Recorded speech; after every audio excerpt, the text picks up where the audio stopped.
with Genesis 1, in the beginning. And in the beginning, the world is a watery chaos, formless and void. And God famously says, "Let there be light," and there you have it, day one. The separation of darkness and light. The world is still a watery chaos, but at least we can see it. Day two, God puts a bubble in the middle of the waters, giving us the seas below and the heavens above. On day three, land emerges. And from that land grows all vegetation, plants, grasses, trees. On day four, the sun and the moon and the stars. Yes, Tom, there will be a quiz. Day five, things start to get interesting. Animals start to be created. First, fish and birds. And God speaks to them. As the first words God speaks to any living creature are not spoken to humans, but to fish and birds, though the words are familiar. Be fruitful and multiply, fill the earth. You see, the animals are supposed to replicate and be successful species even before we've been created. That seems important somehow. Day six, our favorite day, land animals, domestic animals, wild animals, creepy crawlies, and eventually, at the end, humans. God created humanity in his image. In the image of God, he created it. Male and female, he created them. I'm going to suggest that there's only one way to read this, at least the simplest way. On the sixth day of creation, God made man and woman simultaneously, both in the divine image. That's what it says. And then he blesses them. Be fruitful and multiply, fill the earth and master it. He blesses both of them. In the Hebrew, these commands are in the plural. And on the seventh day, God rested, which is why people sleep through church. So far, so good. A relatively clear 6-day creation from watery chaos to the arrival of humans.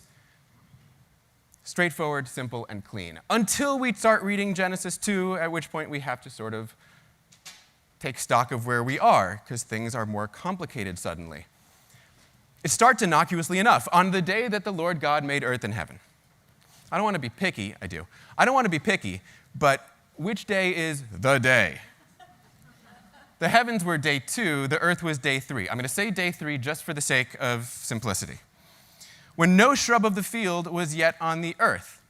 Okay, well, the plants were also supposed to be day 3. I'm going to say we're in the middle of day 3 between the land and the plants. Because the Lord God had not sent rain upon the earth. There was no mention of rain in Genesis 1. The plants simply grew on the third day. Maybe the land was damp from its watery, chaotic state. And there was no man to till the soil. Straightforward enough. Man's not created until day... Thank you. But why should anyone need to till the soil when the plants had already grown by themselves 3 days earlier? A flow would well up from the ground to water the earth. I want to be clear at this point. It really seems to me like we've stopped talking about a watery chaos from which land emerges and a dry, dusty earth to which water is being added. All this concern about rain and a flow welling up from the ground. And the Lord God formed man from the dust of the earth. There's the dust again. Now, I want to make clear that everything of Genesis 2 that we've read so far has been a single sentence, and this is its main clause. Remember how it began, though. On the day that the Lord God made earth and heaven, the Lord God formed man from the dust of the earth. One more time. Which day? Heavens, day 2. Earth, day 3. Man, day 6. And there was a lady with him. Where did she go? So, God, of course, creates a garden, plops the man down into it, and from the ground the Lord God caused to grow every tree. Hello, trees were day 3 before man. Adam seems to be lonely, so God famously formed out of the earth all the wild beasts and all the birds of the sky. The wild beasts are day 6, the birds are day 5, and man is after both of them. And where's the lady? And why are animals created according to this story? Not to be fruitful and fill the earth, but as man's plaything. Seems important somehow. Adam has no great rapport with any of the animals. And so, famously, of course, God knocks him out, grabs a rib, and fashions it into a woman. Here's the lady after man, even after the animals. As I said, I think most people could tell you the broad outlines of this story. But I'm going to suggest that no one can tell you a single story that takes into account all of the details of the Bible. And the reason, I hope, is clear enough. We don't have a single story here. There are two stories here, two accounts of creation. And they've got differences, major contradictions. What makes it impossible to read these two creation stories as a single story is just the plain facts, the plot points. So, what's the original state of the earth before creation? Is it watery or is it dusty? How long does creation take? 6 days or 1 day? What's the order of creation? Trees, animal, humans, or humans, trees, animals? In other words, is man created last or first? What is man's domain expected to be? Is he supposed to be fruitful and multiply and fill the earth? Or is he supposed to hang out forever in a garden? And what about woman? Is she created simultaneously with man in the image of God or secondarily to man in the image of rib?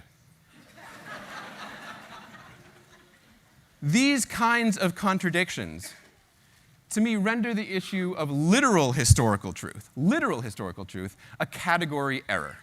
If one of these stories is true, the other one, by definition, cannot be.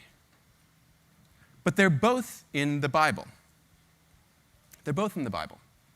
Now, the thing is, it's not just how creation happened that's at stake here. It's what creation means. That is, it's that deeper, fundamental truth that people seek in the Bible.